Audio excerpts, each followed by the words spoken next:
Hello, I'm Bob Woodward, the president of IRIS. I'm Rick Aster from Colorado State University, IRIS Chair, Board of Directors. I'm Becks Bendick, president of UNAVCO. I'm Lucy Flesch. I'm from Purdue University and chair of the UNAVCO Board of Directors. And today we will be reviewing the planning and merger activities and then present the next steps moving forward. So what has happened to date? So IRIS and UNAVCO submitted a closely linked cooperative proposals for operation for the current SAGE Engage awards that they currently oversee. And this included joint management activities and integrated collaborative activities. In 2019, we began to explore options for a more tightly integrated operations. And this involved retaining the consulting company La Piana to help us integrate the two corporations. In October of 2019, both boards of directors decided to initiate exploration of mergings and formed a negotiation team.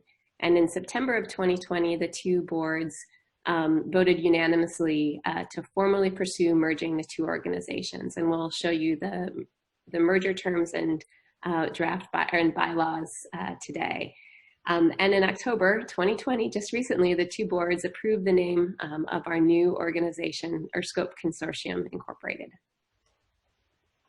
So key points we want to highlight about the merger is that this is a merger of equals, and the goal of this is to continue to support geophysics and geophysical research. The merger will enable new activities, especially cross-collaborative and interdisciplinary approaches. And in the implementation process, we'll continue to emphasize our core values of technical excellency and operation efficiency. But there's a lot we don't know yet, especially the scope and the target for the budget of the future facility. So the way the merger works in a legal sense is actually to develop an agreement and plan of merger, which is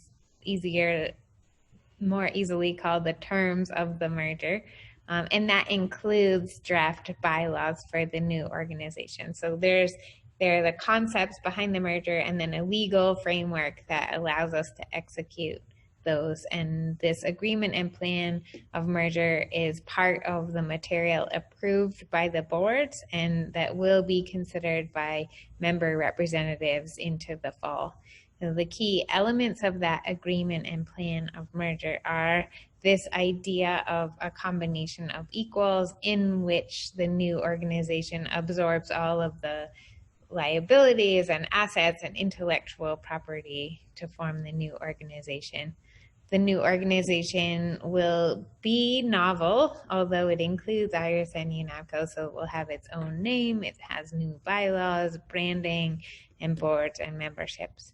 The mission of the new organization, which is the EarthScope Consortium, will be the EarthScope Consortium is a consortium dedicated to transforming global geophysical research and education. And the vision for the future of the EarthScope Consortium will be an engaged society resilient to geohazards informed by geophysical discovery and global collaboration. And of course, the agreement and plan of merger includes an addition of all of the bylaws of the organization. Those were constructed using the bylaws of UNAVCO and IRIS, and for the most part, the bylaws of both of our organizations, because our mission and our way of operating is so similar already, they could fold very easily into the bylaws of the new organization.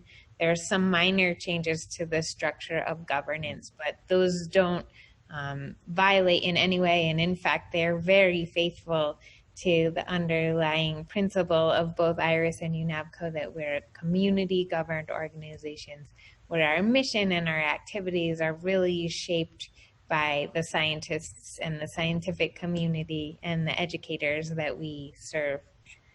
And the basic principles that will inform the design of our management structure are a focus on that mission and vision and those core values, a responsive connection between the management and the community, and a balance for the CEO and senior management between excellence in internal operations and having a really outward visionary perspective on the future of geophysics research.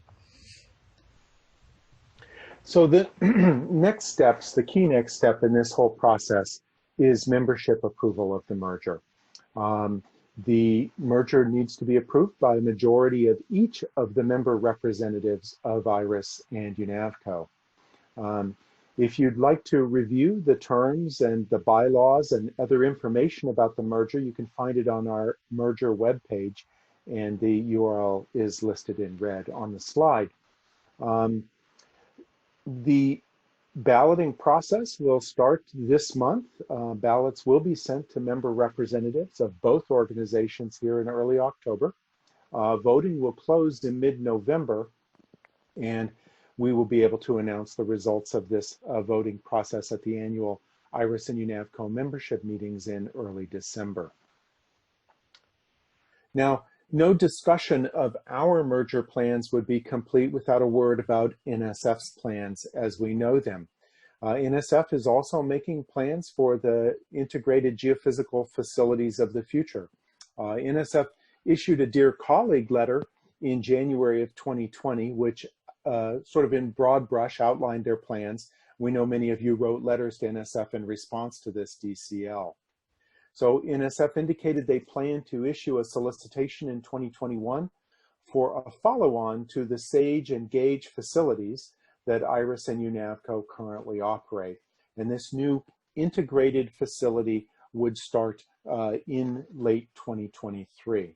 And here's a couple quotes from NSF's Dear Colleague letter. NSF is planning for a future cooperative agreement to support a single unified geophysical facility as a successor to the SAGE and GAGE facilities. The range of seismic, geodetic, and related geophysical capabilities that a SAGE and GAGE successor facility would support has not yet been fully defined. So clearly there's some questions here, and we'll have to wait and see this solicitation to really understand what NSF is planning and the funding levels that they might be anticipating. NSF is currently engaged in a variety of processes which will determine the nature of these future facilities, various reviews and so forth, and that information is becoming available as they complete these activities. Most recently, the CORS report issued by the National Academy.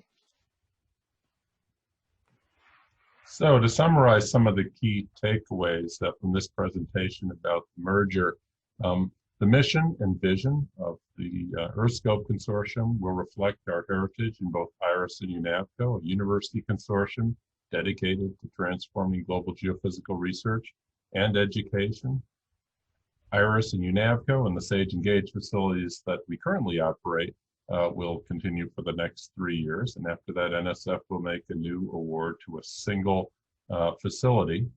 And throughout the process of the merger and in the continued operations of SAGE and GAGE, and indeed, as reflected in the bylaws in the future of EarthScope Consortium, the community engagement and governance are absolutely core values and will not be compromised. So our planning process encompasses what we can do before, during, and after the merger to enhance support for the geophysical community going forward, enabling cutting-edge science. People are obviously key to this, both the community and the world-class and absolutely unique and committed staff of IRIS and UNAVCO are an extremely important part of this process, and we'll certainly be working very closely with our staff as we chart the future of our organizations, and we poise ourselves for the creation and implementation of a merged organization. And NSF's plans, as Bob mentioned, are going to have a large effect on the process going forward, in particular the writing of a new proposal for EarthScope Consortium to operate facilities starting in 2023. So just to wrap up, we encourage you to take a look at the merger website if you have questions about the details of the legal framework or the implementation process. There are some frequently asked questions there as well. And we really value input from the scientific community as we move forward through this challenging and exciting opportunity. So please feel free to reach out to management of either organization or the boards or our other governance committees. If you have great ideas, we'd sure love to hear them. Thank you very much. Thank you. Thank you.